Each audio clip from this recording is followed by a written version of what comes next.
राम नाम को सत्य करना, मरने के बाद राम नाम सत्य नहीं है।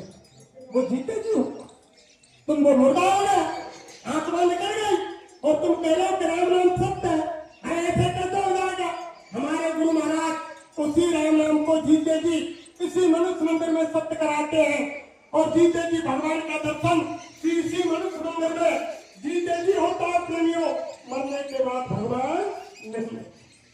जिन भाई बहनों ने भगवान का सीधा दर्शन इस मनुष्य शरीर में किया, हमारी माता बहन देवियों ने, मीराबाई ने किया, सैजोबाई ने किया, हमारे भाई लोगों ने बहुत महात्मा हुए, यानी चरणदास है, टीका साहब है, करिया है, तुलाराम है, गुरुनानक है, कबीर साहब है, गोसाई महाराज है, सुखदयाल जी महाराज है, महात्माओं की कोई गिनती नहीं।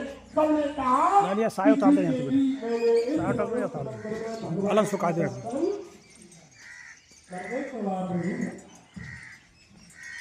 गुरु महाराज कह रहे हैं हम तुम नहीं समझ पा रहे हैं। हम कह रहे हैं अरे के बाबा जी हैं, साधारण घूमते रहते। गुरु महाराज क्या कह रहे हैं? अरे के मुख मोड़ इधर देखो। भाई महाराज ने क्या कहा मन से प्रेमी के मुख मोड़ इधर देखो, मैं तुम्हें बुलाने आया हूँ और तुम तो मुझको भूल गए पर मैं तुमको नहीं। भाई महाराज ने कहा कितने प्यार से समझा रहे कि मुख मोड़ इधर देखो, मैं तुम्हें बुलाने आया हूँ और तुम तो मुझको भूल गए पर मैं तुमको नहीं भुलाया। तुम फंसे काल के फंदे, तुम फंसे कर्म के फंदे, इससे हो गए अतगंदे और तुम्हारे पापों का कीचड़ धोने मैं सत्यलोक से आया हूँ। मुख मोड़ इधर देखो, मैं तुम्हें बुलाने। जब से तुम निज घर से आए अपनी सुध खुद ही भुलाए। महाराज क्या कह रहे हैं? अरे बच्चे बच्चियों, जब से तुम निज घर से आए अपनी सुध खुद ही भुलाए। मैं देख रहा था बाढ़ तुम्हारी, फिर मानस रूप बनाया हूँ। मुख मोड़ इधर देखो, मैं तुम्हें बुलाने। फिर मनुष्य शरीर में आए, तुम्हें लेने के लिए आया है। भाई बहनों, इतने कष्ट महात्माओं ने आपने सुना नहीं कि आग लगी आकाश में और बरस रहे अंगार। संत जो ना होते जगत में तो जल मरता संसारी। कहा ना धर्मशास्त्र में सब में लिखा हुआ है कि संत दरस को चालिए तज माया अपमान और जो जो पगागे भय कोपनियत।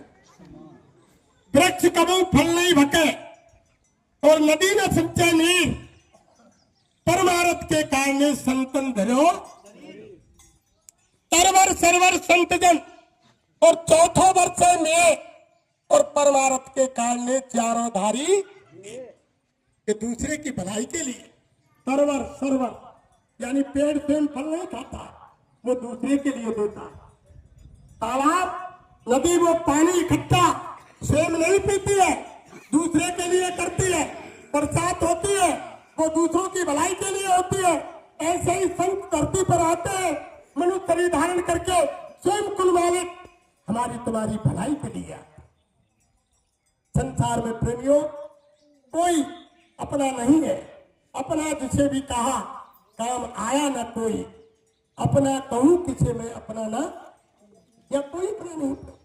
और हम आप समझ रहे हैं कि मेरा है मेरा है मेरा है। परमात्मा क्या कह रहे हैं?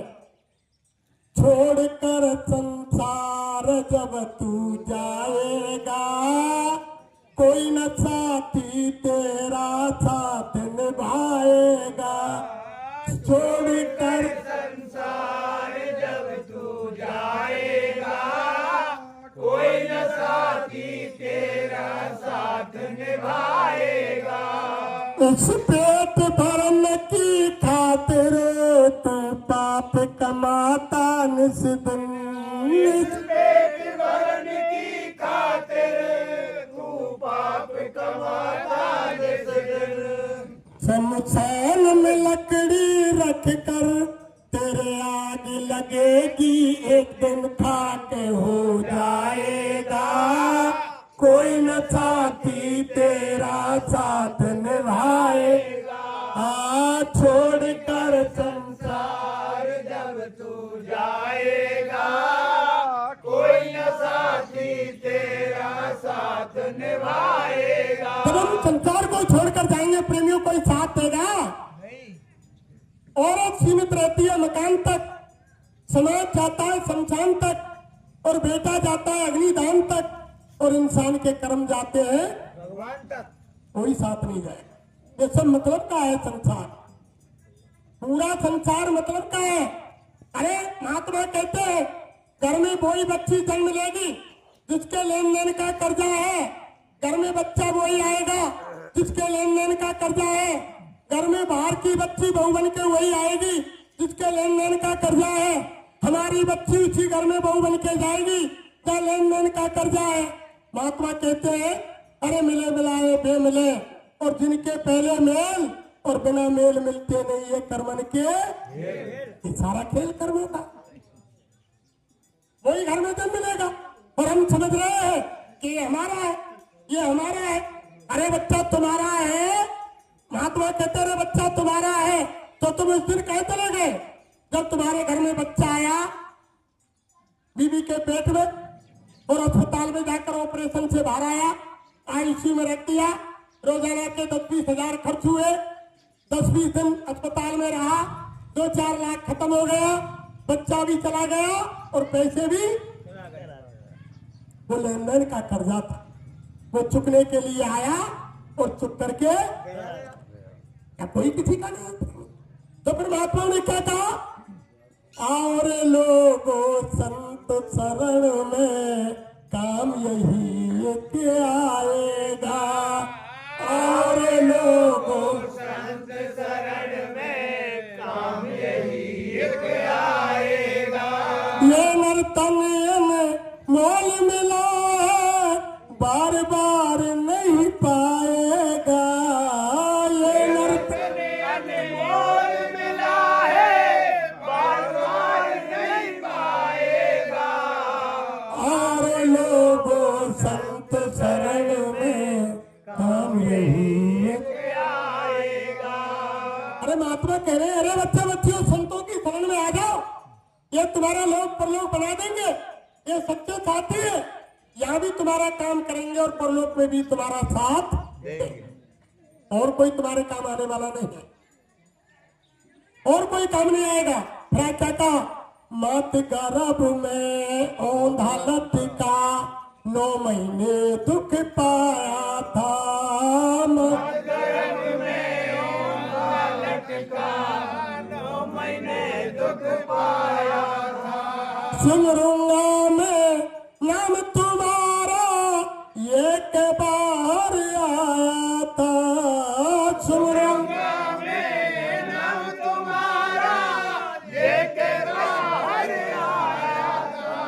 बाहर आकर बाजा भूला, बाहर आकर बाला भूला। अब तू क्या मुँह लेकर जाएगा,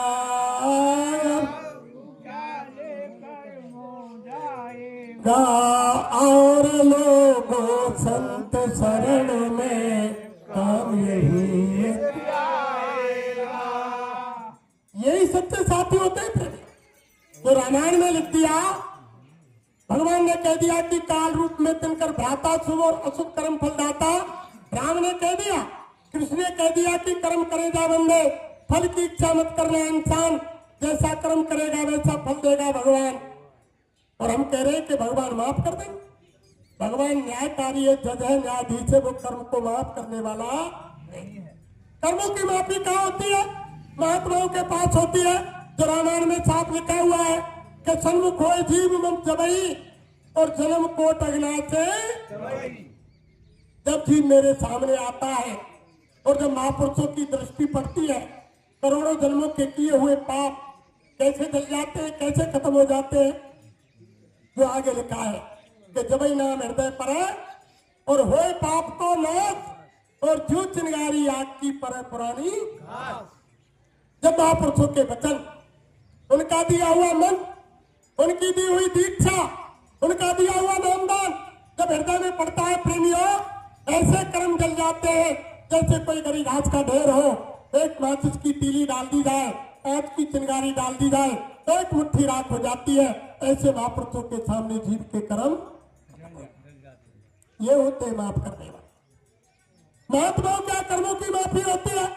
अरे प्रेमी हो, लेकिन हम आपने देखा नहीं, कोई दाढ़ी बाल रखा लिया, किसी की घर पे शादी नहीं हुई, घर छोड़ दिया, किसी ने किसी इंसान की हत्या कर दी, वारंट कट गए, अब छुपाने के लिए बाबा जी बन गए, घर में शादी नहीं हुई, क्या कौन को कमाने, बाबा जी बन गए और मंदिर आश्रम पर रहने लग गए।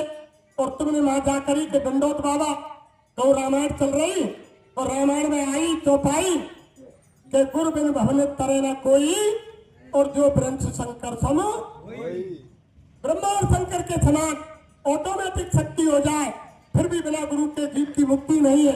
अब तुम पहुंचे और मंदिर पे पहुंच के वारंटी है बाबा, बाबा तो अपने वारंटे छुपा ढूंढ लो, लाल पीले धोरे कपड़ों में डाली वालन में, और तुमने कर गई के बाबा दंडोत वो चेला बना ले। अब तुमने कही कल कंठी डाल, आज तो तू मेरा चेला, पर मेरी कोई गारंटी नहीं है कि तू स्वर्ग में जाए कि नरक में जाए, ये कोई गारंटी नहीं है। तो रामायण में क्या लिखा हुआ है? गुरु अंध बधिर कर चेला, एक नहीं सुने एक नहीं देखा, अंधा गुरु और बहरा चेला, दो नरक में ठेलम, दोनों की ठेलम ठेलाओ, दोनों को नरक जाना पड़ेगा, चेला भी नरक जाएगा, गुरु भी नरक जाएगा। उसने भगवान को देखा नहीं, वो गुरु अंधा है, और चेला उसकी सुनता नहीं, वो बहरा है, तो दोनों को नरक। इसलिए तो तक पूरे महात्मा नहीं मिलेंगे। पहले महात्माओं की तलाश करने के लिए पहले हमारे बुजुर्ग जंगल जंगल भटके, महात्माओं के धोती लंगोटी धोई, बर्तन साफ किए, जूतियां साफ की, भोजन बनाए, भंडारे बनाए, पानी लाए, जंगल से लकड़ी लाए, और फिर भी 10 साल 5 साल रहे। महात्माओं ने कह दिया बच्चा तुम्हारे घर चले जाओ, तुम इस दौलत के नामदान के लायक नहीं, वो नहीं मिली। और आजकल का आएगा, आजकल तो गुरु की कोई गिनती ना, कोई भागवत पढ़ने वाला आएगा, कोई राम कथा कहने वाला आएगा, कोई और प्लग छापने वाला आएगा। तो महात्मा क्या कहते हैं कि गली गली घूमत फिरे, गली गली घूमत फिरे, और गुरु दीक्षा ले हो, और नरक सुरक ते कहा परी हमें रुपया के 500 रुपया लिया और धोती लंगोटी लिया। और कोई माता बहन देवी हो तो उनसे कह देंगे कि बच्ची आज से तू हमारी चेली है और हम तुम्हारे गुरु हैं। कोई भाई लोग उनको कंडी दे दी कि लो डांटो, आज से तुम हमारे चेला है और हम तुम्हारे गुरु हैं, पर हमारी कोई गारंटी नहीं तुम्हारी आत्मा नरक में जाएगा। तो इसलिए प्रेमियों, तब महात्मा ने कहा कि गुरु कीजिए छान और पानी पीजिए। गुरु छानबीन करके करना चाहिए प्रेमी, और पानी जानबूझ के पीना चाहिए, जानकारी करके कि सर्दी का मौसम है, कहीं ठंडा तो नहीं है, फ्रिज का तो नहीं है, नाले का तो नहीं है। हर चीज जब तक हम गुरु की जानकारी पूरी छानबीन नहीं कर लेंगे तब तक हमें नहीं बनाना चाहिए।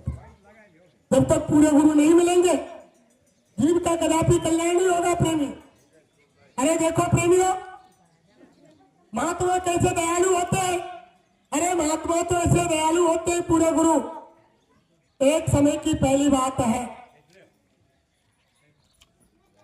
दादू महात्मा हुए, 2 बहन बाप दादू महात्मा के दर्शन के लिए निकल पड़े। उन्होंने सुना कि दादू महात्मा पूरे संत हैं, उनका जो कोई दर्शन करता है उनसे रास्ता लेता है, जीते जी वो भगवान से मिलाते हैं। पहले समय कोई साधन नहीं था, सुबह घर से निकल लिए अंधेरे में, 4 बजे दादू महाराज के गांव में आ गए। अब इधर से दादू साहब का लोटा लेकर के जंगल जाना हुआ, उधर से दोनों महानुभाव दर्शन को आ रहे। गांव से निकलते ही दोनों महानुभाव और दादू महाराज का यानी मिलन हो गया। जैसे ही बगल में एक के दादू महात्मा निकले प्रेमियों, दोनों महानुभाव निकले। अब एक महानुभाव कहने लगे कि भैया अशुभ हो गए। अब दादू महात्मा तो जानते थे, वे पूरे संत थे कि मेरे दर्शन को आए हैं, उन्हें तो मालूम थी। लेकिन उनको देख करके एक महानुभाव कहने लगे कि भैया अशुभ हो गए। कि क्यों? कि सुबह से हम तो जा रहे थे शुभ कार्य के लिए, महात्मा के दर्शन करने के लिए और भगवान से मिलने का रास्ता लेने के लिए, और सुबह से ही ये गंजा आदमी मिल गए। दादू साहब के सिर पर बाल नहीं थे, फिर महात्मा के सिर पर बाल नहीं थे। अब मिल गए। एक आदमी कहने लगा कि भैया अशुभ रहेंगे, अब दूसरा कहने लगा तो भैया अशुभ कैसे सही हो। दादू महात्मा रुक गए कि इनकी बात तो सुनो। दूसरा कहने लगा कि 5 यानी 5 जूती उतार के अगर गंजे आदमी के सिर पर दे दी जाए तो अशुभ का यानी सगुन बन जाए। महात्मा खड़े हो गए। उधर उन्होंने महात्मा जी ने कहा कि भैया क्यों तुम अशुभ कर रहे, उतारो जूता दे दो। दूसरे आदमी ने उतार के महानुभाव ने दादू साहब के सिर पर 5 जूती। अब दादू साहब बोले कि भैया अब तो तुम्हारा अशुभ मिट गया, अब तो सगुन आएगा। हाँ भैया आएगा, तू जा। दादू महात्मा जंगल चले गए। वो दोनों महानुभाव आके, ऐसे मकान था बाहर चबूतरा पर आकर बैठ गए। पूछा किसी से कि भैया दादू महात्मा का घर कौन सा है। उन्होंने बता दिया कि सामने उनका घर। कि भैया वो कहाँ मिलेंगे? कि वो सुबह जंगल झाड़ी जाते हैं, वो जल्दी आ जाएंगे, तुम्हें बैठो। अब वो बैठ गए। दादू महात्मा जी जिस रास्ते से सामने से गए उस रास्ते से न आकर के उनके मकान में 2 दरवाजे थे, 2 रास्ते थे। ऐसा मकान था एक उधर तरफ और एक इधर तरफ। अब वो दूसरे रास्ते से आके मकान के अंदर घुस गए कि इनके सामने चलूंगा तो ये शर्मिंदा होंगे, क्योंकि इन्होंने तो मेरे सिर पर जूता मारा और यही मुझसे मिलने आए हैं। अब दादू महात्मा दूसरे रास्ते से अंदर मकान में चले गए, बैठ गए। जब कुछ समय व्यतीत हो गया, फिर उन दोनों महानुभावों ने पूछा सामने वाले से कि भैया बहुत समय हो गया, वो महात्मा नहीं आए अभी। अरे कि भैया वो तो आगे हुए, तुम आवाज मारो। मकान में होंगे अंदर। कि भैया हम दरवाजे पर बैठे, वो कैसे आ गए? कि उनका दरवाजा पीछे से भी दूसरे रास्ते से है। तो दोनों महानुभावों ने आवाज लगाई कि भैया अंदर दादू महात्मा जी है। उन्होंने कही हाँ भैया है, कौन है, आ जाओ अंदर। जब वो दोनों अंदर गए, जब आमना सामना हुआ, चेहरा देखा, तो आपस में दोनों महानुभाव कहने लगे अरे कि भैया ये तो वही महात्मा है जिनके सिर पर हमने 5 जूते मारे। अब बताओ इनसे कैसे बात करें? बताओ। तो महात्मा जी बोले अरे बच्चा बैठो, इसमें कोई बात नहीं। एक हमारी माता बहन देवियां, महात्मा जी बोले उनसे कि माता बहन देवियां एक कुमार प्रजापति के घर जाती हैं, 2 पैसे की हरिया खरीदती है। बात ठोक बजा के चारों तरफ से देखें, अदल बदल के बजाएंगी, बात देखेंगी कहीं फूट तो ना रहो, कहीं या तो कंसुरी बात तो ना रहे। तो दादू महात्मा खरीदे बात ठोक बजा के देखे।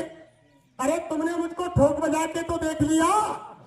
दादू महात्मा बोले ठोक बजा के तो देख लिया, बैठो मैं तुमको सत्संग सुनाता हूँ, नामदान देता हूँ। सत्संग सुनाए, नामदान दिया। ऐसे होते हैं महात्मा दयालु।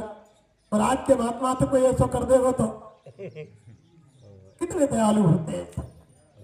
हर जीव को किस तरह समझाते हैं प्रेम, लेकिन हम आप उनकी बात को नहीं समझते।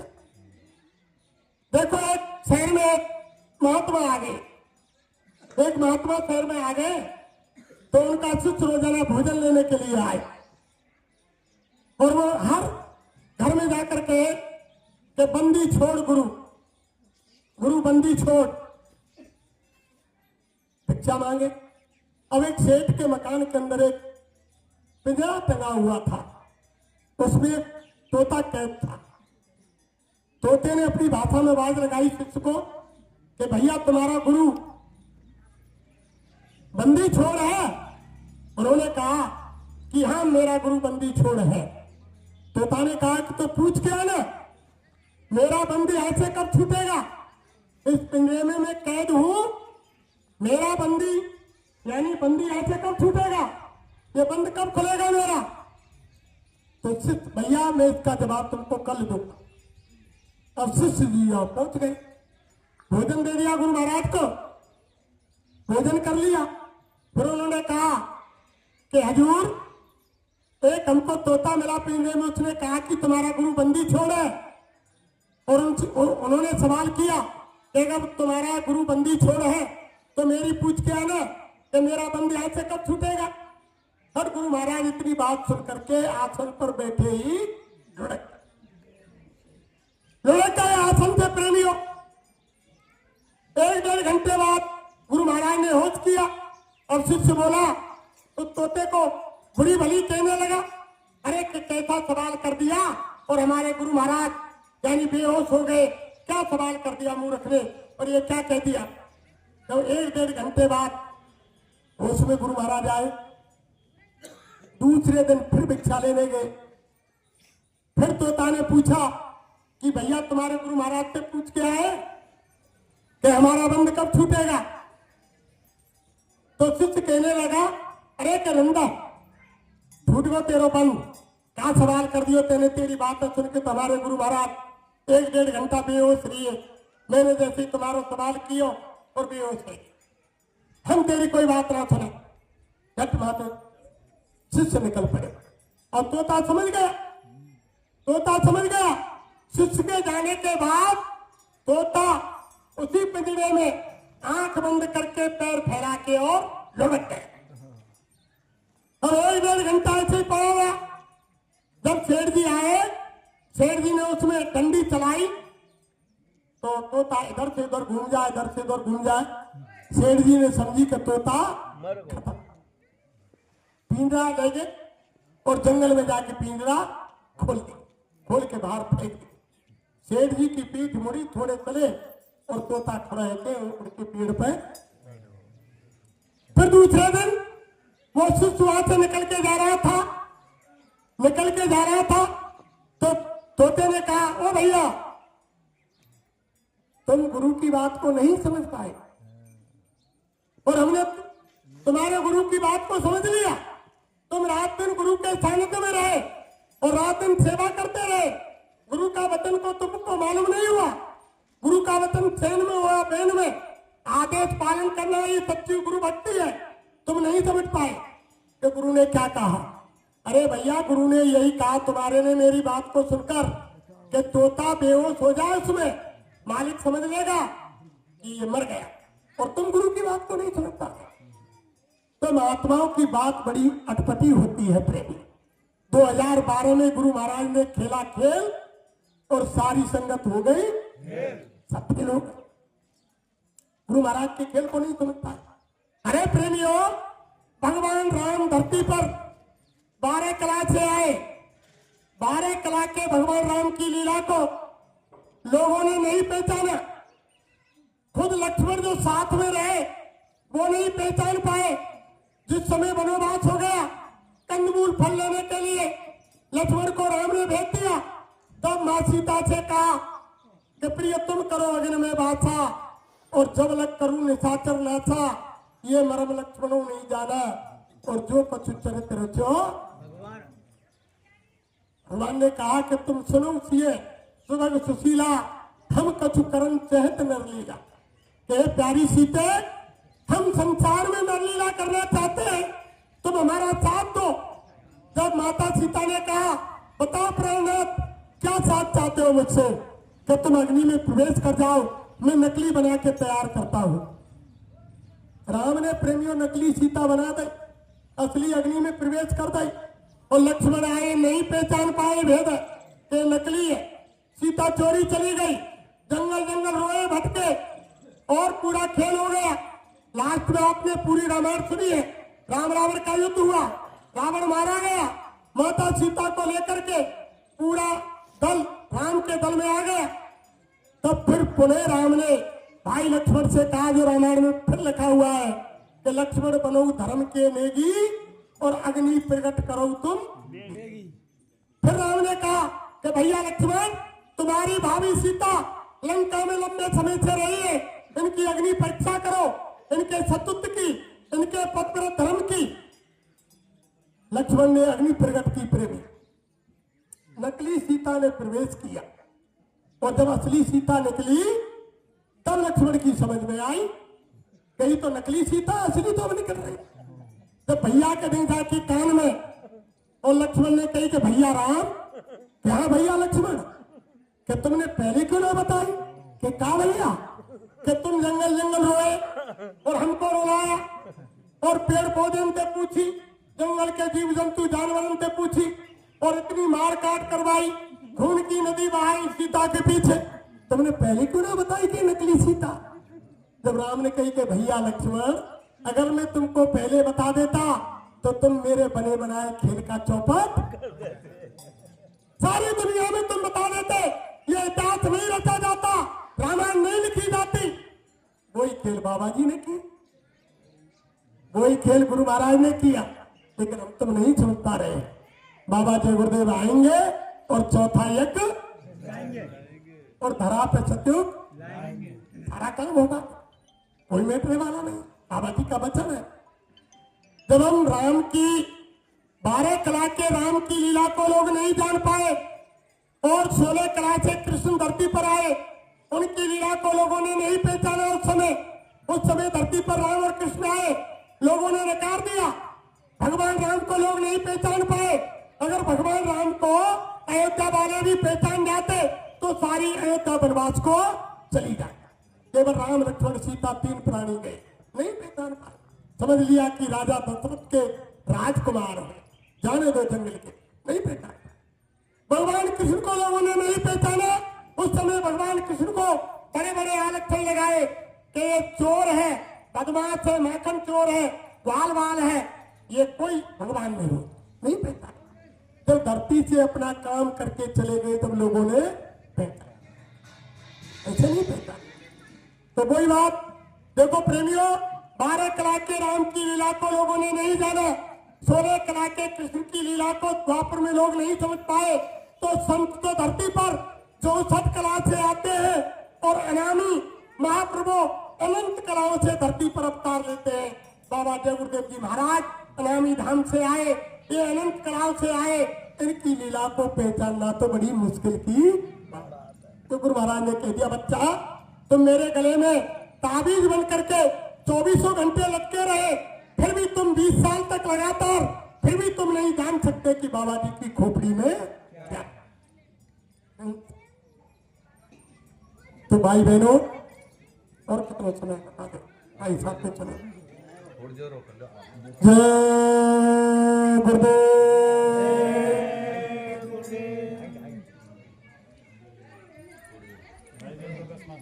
देखो प्रेमियों, महात्माओं का अजूबा खेल होता है। तभी तो कह दिया कि 3 लोक 9 खंड में और गुरु से बड़ा न कोई, और करता करे न कर सके, गुरु करे सो यानी परमात्मा भी नहीं कर सकता, जो गुरु करता है वो कार्य। तुमने देखा नहीं, धनुष यज्ञ के समय बड़े बड़े भूपत आए धनुष को उठाने के लिए, गुरु विश्वामित्र ने धनुष पर दृष्टि जमा दी। इतनी वजन नहीं था धनुष के अंदर जो आप समझ रहे हो, लेकिन उस पर गुरु की दृष्टि टिकी हुई थी। इसलिए रामायण में लिख दिया कि भूप सहस्त्र दसिए कई बारा, लगे उठावन तरई न नहीं था। लेकिन जब राम की बारी आई और जब जनक ने समझा कि वीर विहीन जमीन हो गई, कोई नहीं है, जब ऐसे वचन कहे, जब लक्ष्मण को थोड़ा रोष आया, जब राम ने शांत किया और जब क्या लिखा है कि गुरु प्रणाम मनई मन कीना और अत लागव उठाए धन। गुरु को प्रणाम मनी मन में भगवान ने किया, गुरु का स्मरण किया, तो उठा दी, हाथ लगते टूट गए। और देखो हर जगह राम ने रावण को मार के जब घर वापस आए, घर वापस आने के बाद भी प्रेमियों माता कौशल्या को शंका हो गई कि 10 शीश और 20 भुजा वाले रावण को मेरे छोटे छोटे नन्हे नन्हे राजकुमार राम लक्ष्मण ने उनको कैसे मारा। राम से माता कौशल्या कहने लगी कि बेटा तुमने उनको इतने बड़े राक्षसों को कैसे मार दिया। तो राम ने क्या कहा, गुरु वशिष्ठ कुल पूज हमारे, तन की कृपा तनुज सब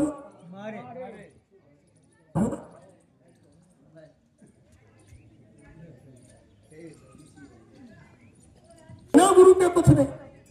गुरु गोविंद खड़े और काके लागू पाए, और बलिहारी इन गुरु की जो गोविंद दियो, बिना गुरु के भगवान, बिना गुरु के भगवान का दीदार दर्शन नहीं होता प्रेमी कभी भी। जब तक गुरु नहीं मिलेंगे सच्चे, राम कृष्ण से कौन बड़, और जिन्नो हो गुर की, और तीन लोग के अधिपति गुरु आगे, गुरु के आगे आदि। बिना गुरु के जीव की मुक्ति नहीं है प्रेम। गुरु बनाना जरूर पड़ेगा। अब बीच में एक हल्की सी भजन बोल के रेस्ट ले रहे, कोई नाश्ता के लिए। और रतन जन्म गमायो तन मन के मेले में, रतन जन्म गमायो तन मन के मेले। अब भाई बहनों, तन के मेले में जन्म कैसे गमाया? क्या शरीर की बाह में लग रहे हम तुम सब? महात्मा कहते हैं कि जो भी काम कर रहे हैं तुम दूसरे का कर रहे हैं। आज जितने भी भाई बहन बुजुर्ग माता बहन देवियां यहाँ आई है, आज अपने निज काम के लिए आए हैं सब। ये और दिना तुम दूसरे कोई काम करें, और दूसरे का काम क्या है? अच्छे अच्छे कपड़े पहनते हैं किसके लिए? शरीर के लिए। अच्छा अच्छा भोजन करते हैं किसके लिए? शरीर के लिए। और गाड़ी घोड़ा खरीदते हैं किसके लिए? शरीर के लिए। शरीर के लिए कि चलो सर्दी गर्मी बरसात में हमारा शरीर यात्रा चैन से करे। अच्छे कपड़ा क्यों पहने? कि चलो भाई बयाने में चल रहे में अरोदा में, और वहां थके थके के आएंगे नुकेंगे कि कपड़ा उड़ा पहन के आए, न तो भाई तहसील के आगे में बढ़िया कपड़ा उड़ा पहन रहा है। तो कपड़ा क्यों पहनते हैं? शरीर की शोभा के। अच्छा अच्छा भोजन करते हैं किसके लिए? शरीर के लिए कि चलो हमारा शरीर बलिष्ठ रहेगा, तंदुरुस्त रहेगा। और मकान बनाते हैं किसके लिए? शरीर के लिए कि चलो हमारा शरीर सर्दी गर्मी बरसात में चैनते रहेगा। और संतान पैदा करते हैं किसके लिए? शरीर के लिए कि चलो बुढ़ापे में और ये हमारी सेवा करे। तो जो भी काम हमने किया किसके लिए किया भाई बहनों? शरीर के लिए। और ये शरीर तुम्हारा है। शरीर की कीमत आत्मा के पीछे है। शरीर की कीमत आत्मा के पीछे है प्रेमियों। आत्मा निकल जाती है तो शरीर की कोई कीमत। सब कैसा भी सुंदर शरीर हो, बलिष्ठ हो, बलवान हो, जवान हो, ताकत वाला हो, आत्मा निकल जाएगी तो 5 मिनट बाद ही सारा कुटुंब परिवार पति पत्नी घृणा करने लग जाएंगे कि जल्दी करो जल्दी करो। तो जो भी हम काम कर रहे हैं शरीर के लिए कर रहे हैं प्रेम। और शरीर दूसरे की अमानत है, ये काल की अमानत है, ये शरीर तुम्हारा नहीं है। तो महात्मा करे अरे रे तेने जन्म गमायो तन मन के, इस शरीर के मेले में और मन के मेले में हम आप सब मन का कहा कर रहे हैं। और महात्मा कहते हैं कि सतगुरु कहे करो तुम सोई, और मन के कहे चलो मत। मन के मेले में कमा रहे हैं। फिर आगे क्या करे महात्मा?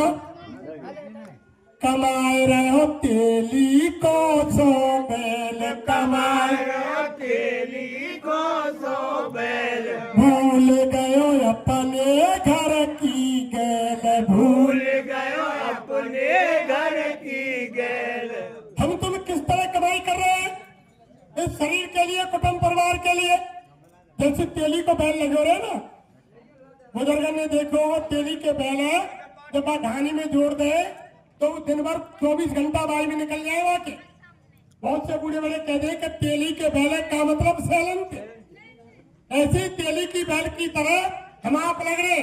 बहुत से भाई बहनों ने तो ये अंदाज रहा है कि मनुष्य शरीर भजन को दिया है, यानी भगवान के भजन को परमात्मा प्राप्त करने को दिया है। बहुत से का काम है सुबह जगे और नाश्ता करो, खेत पे पहुंच के दिन भर काम करो, फिर आके सोए गए, फिर अपने काम धंधे लग पड़े। इनमें कोई मतलब ना है कि कोई भगवान होंगे शरीर। तो कमा रहो तेली को सो, और भूल गो अपने घर की, ये घर हमारा नहीं है। महात्मा कह रहे तू अपने असली घर की गैल भूल गया। अरे कहलत में अब नहीं पूछी दुनिया के झमेले में, गलत में अब ना पूछी दुनिया के झमेले में। अरे रतन जन्म कमायो तन मन के मेले में। अरे रतन जन्म कमायो तन मन के मेले में। दान नहीं दियो हाथन ते, दान नहीं दियो हाथन ते, काम नहीं चलनो बातन ते, काम ना चलनो बातन ते। देखो मंदिर में आरती बोले ओम जय जगदीश हरे, लास्ट की कड़ी में हम तुम काटे कि तन भी तेरा धन भी तेरा स्वामी सब कुछ है तेरा, तेरा तुझको अर्पण, तेरा तुझको अर्पण, क्या लागे मेरा ओम जय जगदीश। लेकिन आप तो बिल्कुल उल्टा ही है, आप तो सबके सोचे ही उल्टे है। आज आरती को उल्टो कहेगा, आज का बोले मन में और सबके विचार कहेंगे। अरे कि भगवान तन भी मेरा धन भी मेरा सब कुछ है मेरा, स्वामी पारोसी का भी मेरा, मेरा मुझको दे दो, मेरा मुझको दो, क्या लागे तेरा ओम जय जगदीश। आप तो बिल्कुल उल्टा हो गए, सबके विचार है कि शरीरों मेरा है, पैसा मेरा है और ये सब धन माल मेरा है। हे भगवान पारिशल को मेरा है जाए, ये कंगाल है जाए, ये पारोसी को मेरा है जाए, सब कुछ मेरा, मेरे मुक्त दे दे परमात्मा तेरो। आपके विचार तो दान ना दियो हाथन ते, काम ना चलनो बातन ते, और धर्म जब लेखो मांगे पूछेगो अकेले में। अरे रे तन जन्म गवायो तन मन के मेले में। हम आप भाई बहन सभी इस शरीर रक्षा में और मन के खेल में लगे हुए हैं और आत्मा की बात को कोई नहीं सुन रहा है। आत्मा की बात, भगवान का भजन, भगवान का चिंतन, भगवान का ध्यान, जब आप समय निकाल करके भगवान का भजन करेंगे, चिंतन करेंगे, ध्यान करेंगे, तब यह मनुष्य शरीर सार्थक होगा। अब की बार अगर आपने ऐसा नहीं किया और यह मनुष्य शरीर बेकार चला गया तो वो मालिक फिर भी कभी आपको भूल करके भी यह मनुष्य शरीर नहीं, फिर आपको 4 खंड 84 लाख योनियों में यानी सांप बिच्छू और यानी जानवर और कीट पतंग पहाड़ पर्वत पेड़ पौधे बना दिया जाएगा और फिर दोबारा मनुष्य शरीर नहीं। इसलिए धर्म प्रेमियों महात्माओं की बात को मान लो और साकारी हो जाओ और दूसरा किसी महात्मा के सामने जाकर उनसे रास्ता लेकर के भगवान का भजन कर लो, समय निकाल के यही भजन तेरे साथ चलेगो, पावेगो आराम, मन तू भजो भूलता कोई चीज साथ करने वाली, कोई भी चीज काम आने वाली नहीं है प्रेमियों। और समय आगे ऐसा भयानक आ रहा है जो यानी अपनी धर्म पुस्तकों में सूरदास महाराज लिखे, गुरु महाराज तो बताए रहे हैं, उनसे पहले सूरदास लिखे अरे मन धीरज क्यों धरे और संवत 2000 के ऊपर ऐसे योग करे, पूरा पश्चिम उत्तर दक्षिण 24 काल है, अकाल मृत्यु जगवाई जाते प्रजा बहुत मरे। अरे मन धीरज क्यों ना, ऐसा होगा फिर धरती पर भारी विनाश होगा। उसके बाद क्या कहा, 6 वर्ष लग शत्रु आवे और सुख की दशा फिरे, क्षण फूल मन पृथ्वी फूले और धर्म की बेल बढ़े और काल व्याल से वही बचेगा जो गुरु का ध्यान धरे और सूरदास ये हर की लीला तारे नहीं।